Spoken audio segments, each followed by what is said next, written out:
Oui, comment ne pas le louer? Parce qu'il est bon, il est miséricordieux, il est toujours comme celui qui se tient à nos côtés pour nous délivrer, pour nous libérer de nos soucis, pour nous libérer de l'adversaire. Maintenant, je vous invite à prier avec moi au nom de Jésus. Céleste Père, me voici devant toi ce matin pour apporter ta parole et en même temps glorifier ton nom. Seigneur, quand je te remercie pour ces amis, pour ces followers, je te demande, Père, d'entrer dans leur maison et de les protéger, de les bénir, parce que tu es amour. Seigneur, grand Dieu Tout-Puissant, je te demande, Père, d'ouvrir toutes les portes afin que nous ayons la victoire sur l'ennemi. Seigneur, car maintenant voici venu le moment où ta parole va être annoncée. Seigneur, je te prie de permettre qu'elle produise des fruits dans le cœur de chacun et de chacune. Au nom de Jésus, pour la seule gloire de Jésus. Amen. C'est dans le livre des Actes des Apôtres que nous faisons une lecture. C'est Actes des Apôtres chapitre 2. Nous lisons les 18 premiers versets.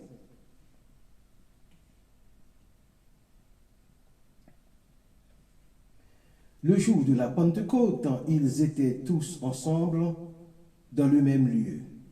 Verset 2.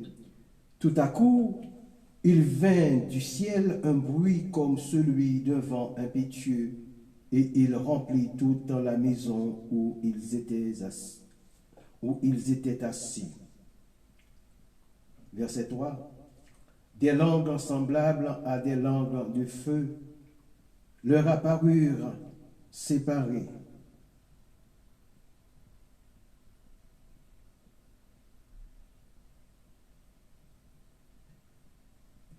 Des langues semblables à des langues de feu leur apparurent séparées les unes des autres et se posèrent sur chacun d'eux. Verset 4. Et ils furent tous remplis du Saint-Esprit et se mirent à parler en d'autres langues selon que l'Esprit leur donnait de s'exprimer. Or, il y avait en ces jours à Jérusalem des Juifs, hommes pieux de toutes les nations qui sont sous le ciel. Verset 6.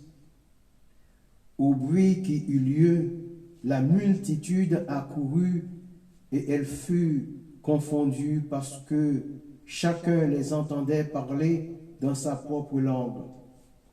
Ils étaient tous dans l'étonnement et la surprise, et ils se disaient les uns aux autres, « Voici, ces gens qui parlent, ne sont-ils pas tous galiléens ?» Verset 8. Et comment les entendons-nous dans notre propre langue, à chacun dans notre langue maternelle?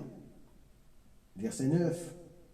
Parthes, Mèdes, Élamites, ceux qui habitent dans la Mésopotamie, la Judée, la Cappadoce, le Pont, l'Asie, la Phrygie, la Pamphylie, l'Égypte, le territoire de la Libye, voisine de Cyrène, et ceux qui sont venus de Rome, juifs et prosélytes. Crétois et Arabes, comment les entendons-nous parler dans nos propres langues des merveilles de Dieu? Ils étaient tous dans l'étonnement et ne sachant que penser, ils se disaient les uns aux autres, que veut dire ceci? Mais d'autres se moquaient et disait, ils sont pleins de vin doux. Qu'est-ce que la Pentecôte? C'était une fête juive, célébrée 50 jours après celle des prémices.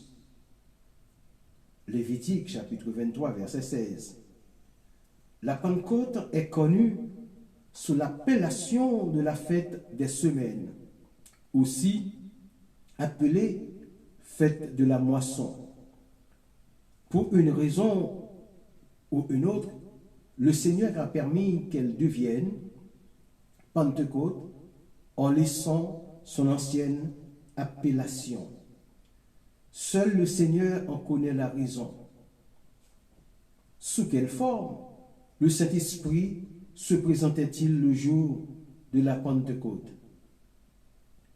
Il se présentait sous 3 formes: audible, visible et active. Premièrement, sous sa forme audible du vent, selon Jean 3, verset 8, cette forme nous parle de la puissance illimitée de Dieu. La puissance du vent réside dans le mystère qu'il n'a pas de forme physique et pourtant il est capable de tout bouleverser sur son passage, selon l'impétuosité de sa vitesse. Le plus bel exemple biblique de sa puissance nous est démontré dans Exode chapitre 14, verset 21, où Moïse étendit sa main sur la mer, et l'Éternel refoula la mer par un vent d'Orient qui souffla avec impétuosité toute la nuit. Il mit la mer à sec, et les eaux se fendirent. Voilà la puissance du vent. Deuxièmement, sous sa forme visible du feu, qui, selon Hébreux 12, 29, nous parle de la parole de Dieu et symbole du jugement. Dans l'avènement de la Pentecôte, nous voyons un rappel de la fête des semaines en souvenir de la donation de la loi. Ne fût-ce pas sous la forme du feu que le Seigneur en parla à Moïse, selon Exode 3, verset 2. L'ange de l'Éternel lui apparut dans une flamme de feu au milieu d'un buisson. Moïse regarda, et voici le buisson était tout en feu, et le buisson ne se consumait point. S'il ne se consumait point, c'est parce qu'il était saint et qu'il n'y avait rien de malsain là où se trouvait l'Esprit de Dieu. Troisièmement, sous la forme des langues qui se posèrent clairement sur chacun d'eux pour expliquer cette réception collective et dispatchée respectivement en dons particuliers. Ce qui nous envoie à la première épître aux Corinthiens chapitre 12, verset 4, du verset 4 à 10. Les versets 9, 10, 11 du chapitre 2 des Actes des Apôtres nous font penser qu'ils parlaient dans 15 langues différentes, selon que l'Esprit leur avait donné de s'exprimer. Encore un passage à interpréter avec la plus grande délicatesse. Sachant qu'ils s'exprimaient dans des langues maternelles, compréhensibles, des uns et des autres visiteurs venus à la fête, eh bien, il est à exclure toute similitude aux langues décrites par l'apôtre Paul. Le chrétien doit savoir que le parler en langue décrit par Luc le jour de la Pentecôte doit être reçu dans le contexte des dialectes ou des langues aussi bien vernaculaires que véhiculaires. Selon la Bible de David Martin de 1744, 1 Corinthiens 12, verset 30, met l'accent sur des langues diverses au pluriel. Dans d'autres cas, il est au singulier en tant que langue du Saint-Esprit dans une langue inconnue de tout ce qui est véhicule linguistique terrestre. Mais hélas, ce qui est céleste est différent de ce qui est terrestre, et ce qui est terrestre appartient aux hommes. Cependant, ces deux formes de parler en langue sont extatiques. Dans 1 Corinthiens chapitre 14 verset 2, il s'agit bien du parler en langue qui diffère de celui de la Pentecôte. Citons en effet, celui qui parle en langue ne parle pas aux hommes, mais à Dieu, car personne ne le comprend. Et c'est en esprit qu'il dit des mystères.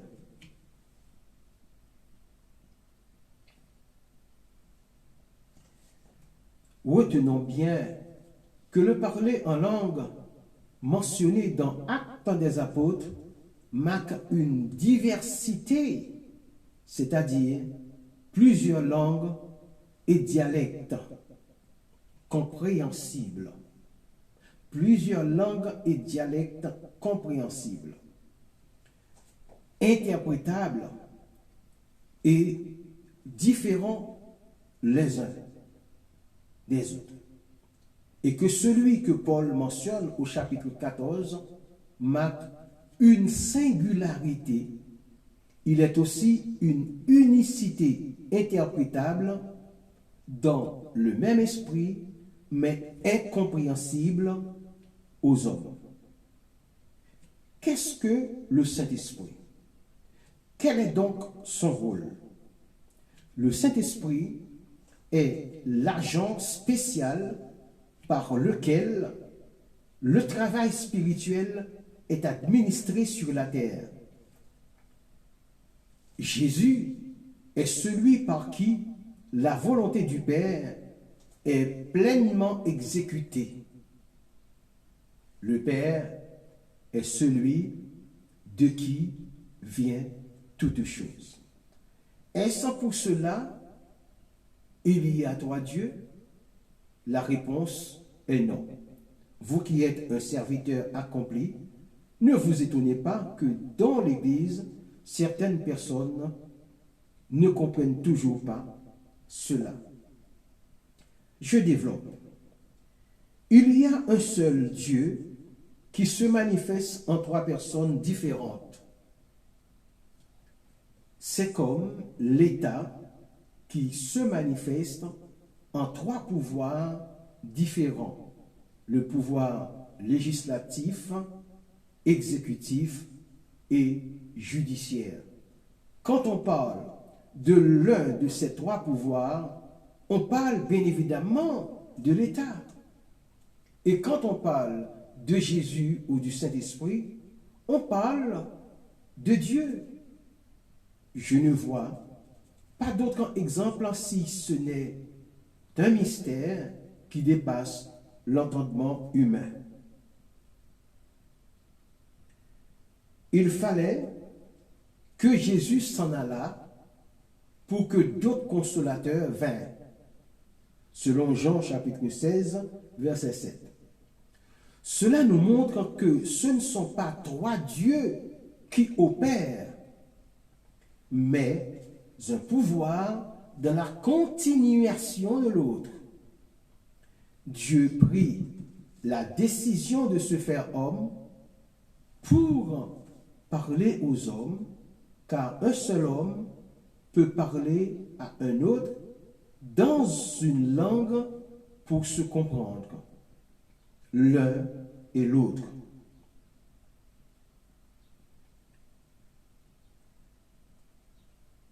À ne pas confondre avec le langage, car les machines elles-mêmes ont un langage de communication selon leur programmation et elles sont incapables d'improviser à l'instantanéité. C'est pour cela qu'il s'est donné une deuxième personne de la Trinité, Jésus, le seul homme qui pouvait parler aux hommes perdus. Celui-ci, ayant complètement, parfaitement exécuté son œuvre, retourna d'où il venait. Avant qu'Abraham fût, je suis, dit-il, selon Jean chapitre 8, verset 58, et Jean 16, verset 28, ajoute, je suis sorti du Père et je suis venu dans le monde. Maintenant, je quitte le monde et je vais au Père. Attention, certaines vérités ne se disent pas et ne se lisent pas, mais se font comprendre au fond de soi-même, car ce sont des mystères. Ce faisant, homme, il parla d'homme à homme. Ce faisant, le Saint-Esprit, il communique ses pensées aux hommes. Selon 2 Pierre, chapitre 1, verset 21, je cite, « Car ce n'est pas par une volonté d'homme qu'une prophétie a jamais été apportée, mais c'est poussé par le Saint-Esprit que des hommes ont parlé de la part de Dieu. » Les apôtres étaient-ils étrangers dans l'expérience du Saint-Esprit? La réponse est non, car dans Jean chapitre 20, verset 22, nous apprenons que le Christ lui-même souffla sur eux le soir de sa résurrection, en leur disant, « Recevez le Saint-Esprit », alors qu'ils étaient vraisemblablement plus que 11 disciples, si on se réfère à Luc 24, verset 33, qui souligne que d'autres personnes étaient avec eux. Le fait qu'il souffla sur eux était une forme de bénédiction et de préparation à être revêtus de la pleine puissance du Saint-Esprit le jour de la Pentecôte. En effet, puisqu'ils n'étaient pas seulement au nombre de 11, nous pouvons comprendre que le pouvoir que le Seigneur octroya ne se limitait pas seulement aux 11, mais à l'ensemble des personnes présentes ce jour-là, le jour de la Pentecôte. Ce qui nous conduit à l'Église dans son fonctionnement. Il faut savoir aussi que le Seigneur, après l'établissement des 12 premiers disciples de Matthieu 10, il en établit encore 70 autres selon Luc au chapitre 10, verset 1er. Donc, le jour de la Pentecôte, les 12 occupèrent la position prédominante. Pierre se présenta non avec les 70, non avec les 119 personnes, mais avec 11 personnes. Ceci nous montre l'importance du nombre 12 dans les Écritures. D'ailleurs, les versets 12, 13 et 14 du 20e chapitre de l'Apocalypse nous rappellent cette triade de 12. Je cite, « Elle avait une grande et haute muraille.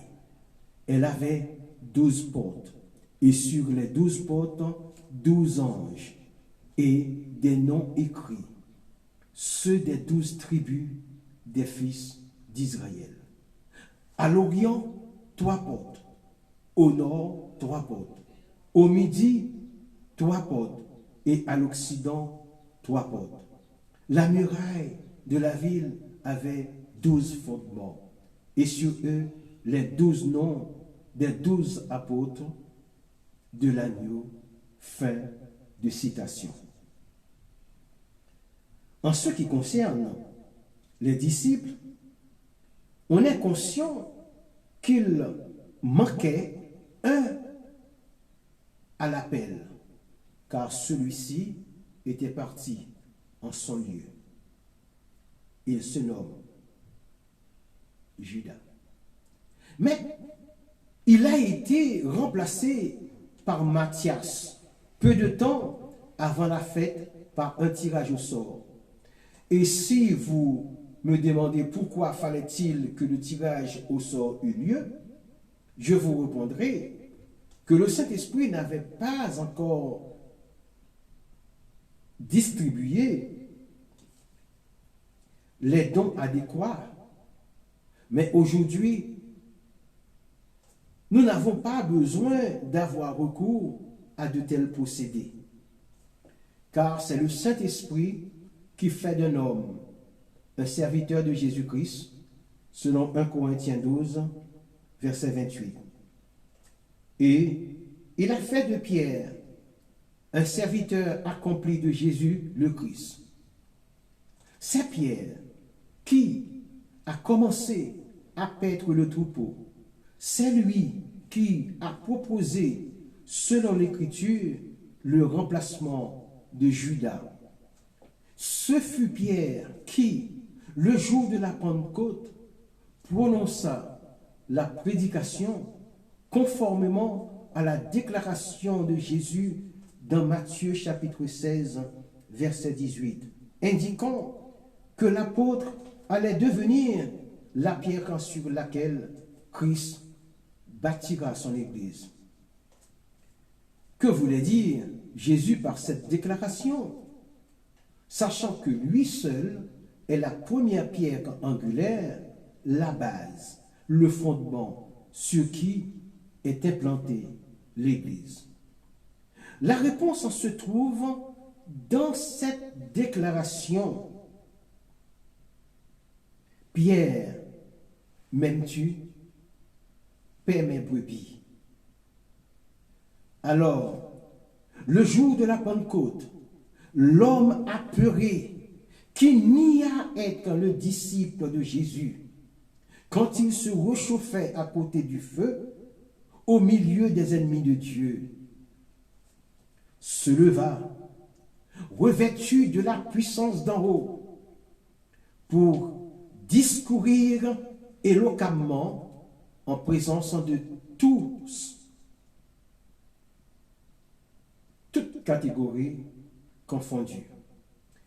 Il prit la clé et ouvrit le tiroir contenant le livre du prophète Joël pour leur rappeler le passage concernant la manifestation de l'Esprit sur toute chair. Il lut la faculté et l'ouverture d'esprit pour leur expliquer du verset 28 à 32 du chapitre 2 du livre du prophète Joël. Puis, avec cette même clé, la porte du ciel fut ouverte et le Seigneur libéra sa grâce sur 3000 âmes après que Pierre eut fini sa prédication selon Actes chapitre 2, verset 41. La porte continuait de s'ouvrir à ceux qui ont cru, et le Seigneur ajoutait chaque jour des membres à l'Église, selon Actes chapitre 2, verset 47. Nonobstant le privilège de Pierre, des centaines de milliers de personnes sont entrées par la porte de la grâce de Jésus par la prédication de ses serviteurs. Pour les plus connus, par la prédication de l'apôtre Paul, de l'apôtre Jean, de Jésus et de Jude. Enfin, passant par les serviteurs du premier siècle de l'Église primitive jusqu'à nous, serviteurs du Seigneur du XXIe siècle. Pierre ne s'était pas considéré comme la pierre sur laquelle est édifiée l'Église, puisqu'il le déclare et en donne l'explication au 4e et 5e verset du chapitre 2 de sa première épître. De surcroît, Pierre est la première personne sur la prédication de laquelle eut lieu la naissance de l'Église. Voilà la vérité. L'instrument dont le Seigneur s'est servi. Chacun de nous constitue une pierre vivante dans la construction de l'édifice spirituel. Pour mieux comprendre le mot édifice sur le plan spirituel, nous allons chercher son étymologie à partir du verbe d'origine. Nous nous édifions par le mot grec oikodomeo, qui signifie édifier ou s'édifier. Donc, sur qui? Sur epoikodomeo, qui signifie bâtir, dessus et plus précisément sur le fondement. Toutes les fois que nous nous édifions, nous le faisons sur la personne de Jésus, la racine nourricière, l'épi de maïs, duquel sont assemblés des rangées de grains bien ordonnés. La pierre angulaire, choisie, précieuse, nous dit Pierre au 6e verset du 2e chapitre de sa première épître. Alors, les deux verbes epoikodomeo et oikodomeo se juxtaposent dans leur position littérale. Mais en réalité, ils se superposent dans leur transformation géométrique pour nous indiquer qui est le fondement et qui est l'édifice, comment l'un ne va pas sans l'autre. Analysons les deux verbes sous une forme juxtapositionnelle. Le second étant le suffixe du premier, nous indique que dans ce jeu de mots, sans l'un, il ne peut exister d'édifice. Sans nous,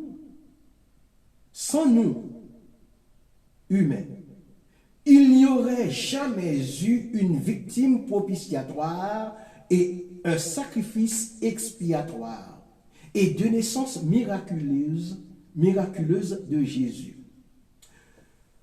Le second verbe, oikodomeo, du grec, est la partie visible, c'est-à-dire nous, quand le premier est celle de l'invisible, Jésus, et poikodomeo. Dans toute construction, la partie invisible de l'édifice est la base, le fondement. Or, nous sommes le corps visible du Seigneur et lui, la base profonde qui supporte tout l'édifice que nous sommes. Nous pouvons aller encore plus loin en visitant le premier édifice mobile de l'Ancien Testament, qui est le tabernacle. La clôture du parvis de la tente d'assignation parle de nous et du Seigneur à travers les piliers, les bases d'airain, les chapiteaux d'argent, les crochets, les tringles, le fin lin retors et le cordage qui s'attache au sol par des pieux ou chevilles pour supporter la clôture.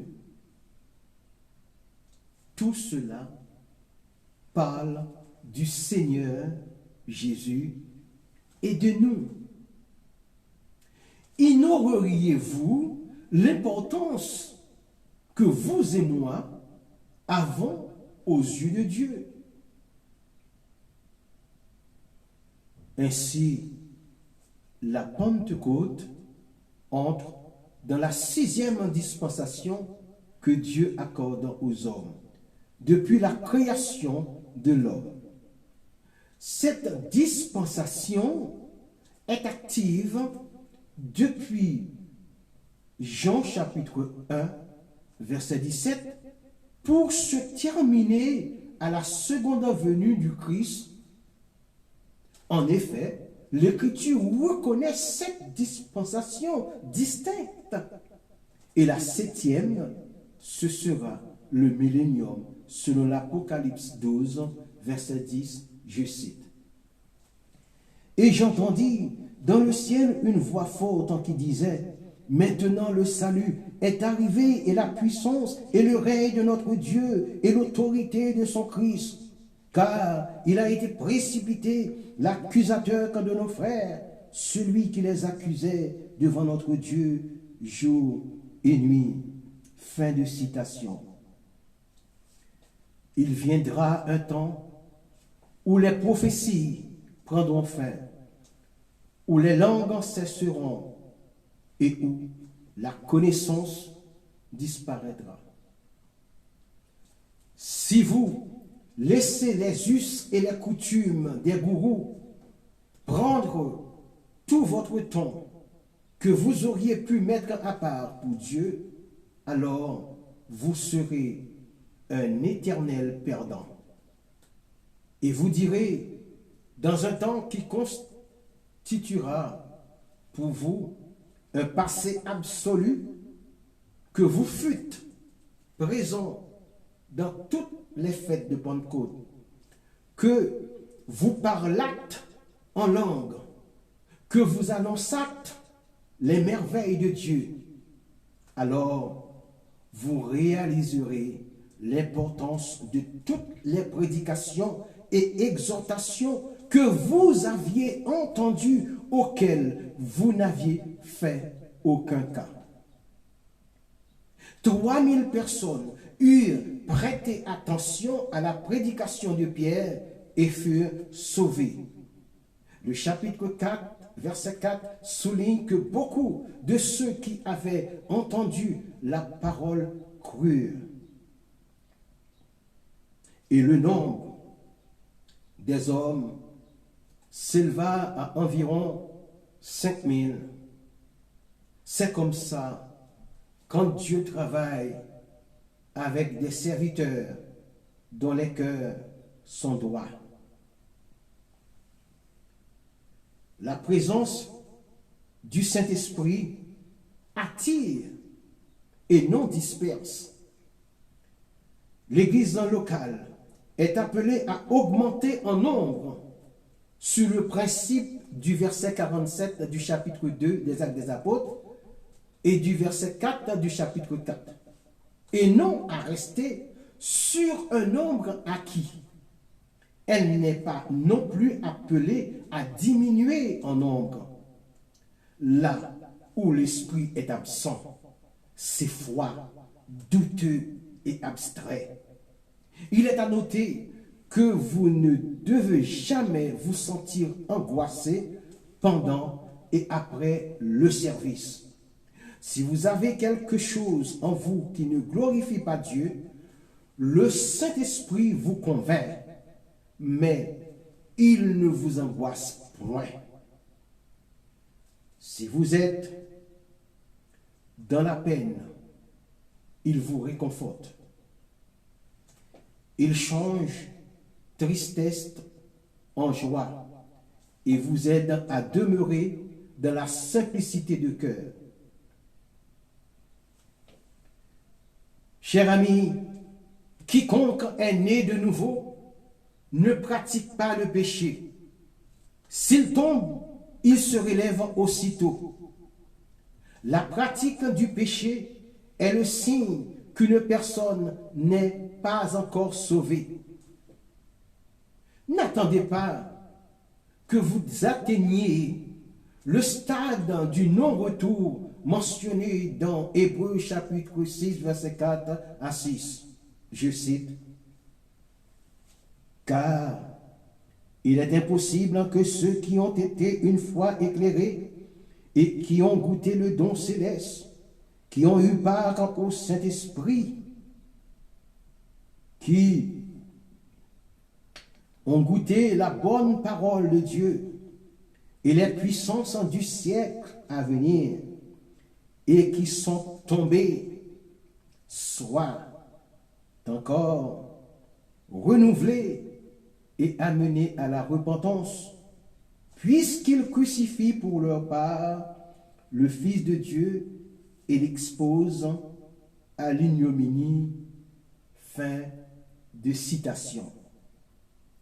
Si l'ennemi vous met à genoux par des complots, priez pendant que vous êtes à genoux, car c'est une position de prière, il ne le sait pas. S'il continue à presser sur vos épaules jusqu'à vous mettre complètement à terre, n'abandonnez point, alors vous serez en position de jeûne, car, dit Jésus, cette sorte particulière d'esprit ne sort que par la prière et le jeûne. C'est Matthieu 17, verset 21 qui le mentionne. Sachez-le bien, la meilleure position du combattant, c'est de s'allonger sur le ventre. C'est là que vous serez plus fort. Et Christ, le capitaine, vous relèvera en inscrivant dans tout votre être, âme, esprit et corps que le combat est terminé. C'est dans l'optique de se revêtir pleinement de la puissance que le Seigneur a envoyé le Saint-Esprit sur les siens le jour de la Pentecôte. Et les armes de l'Esprit sont celles qui sont mentionnées dans Éphésiens chapitre 6, verset 11. Qui que vous soyez, c'est de l'humilité que Dieu attend de vous. Dans 2 Samuel 12, verset 16, il était question d'un homme de haut rang, le roi David, qui, suite aux conséquences de son débat avec la femme d'Uri, pria, jeûna, il passa la nuit couché par terre. Cette position est une position d'humilité devant Dieu. On jeûne pour un but précis, et cela ne doit pas prendre ni la forme, d'un rituel, ni celle de battre un record par la durée. C'est un instant intime entre Dieu et celui qui jeûne. Toute forme qui consiste à montrer qu'on fait le jeûne, comme font les religieux ou les chrétiens de nom, est proscrite devant Dieu et de surcroît le rend inefficace et inexhaustible. Sur ce, je vous encourage à respecter le Saint-Esprit, la présence du Saint-Esprit dans votre vie, et vous pourrez bénéficier de grands dividendes spirituels. Peut-être que vous avez déjà rencontré bien des embûches qui vous ont refroidi, des embûches qui vous ont refroidi. Peut-être que vous avez perdu la flamme de ce premier amour. Si tel est le cas, je vous invite à baisser la tête afin que nous prions ensemble. Céleste Père, merci pour cette prédication. Seigneur, quand nous te remercions, nous te glorifions, car quand tu es merveilleux. Seigneur, quand je te demande, au nom de Jésus, de toucher les cœurs de celles et ceux qui viennent de l'écouter et de convaincre par le pouvoir, la puissance de l'Esprit Saint, ceux et celles qui l'écouteront par la suite. Seigneur, que ton nom soit béni, que ton nom soit glorifié. Dès maintenant, Père, j'envoie la puissance de l'Esprit Saint sur celles et ceux qui viennent de nous écouter. Oui, Père, oui, au nom de ton Fils en Jésus, à qui soit la gloire au siècle des siècles. Amen. Au revoir, à bientôt.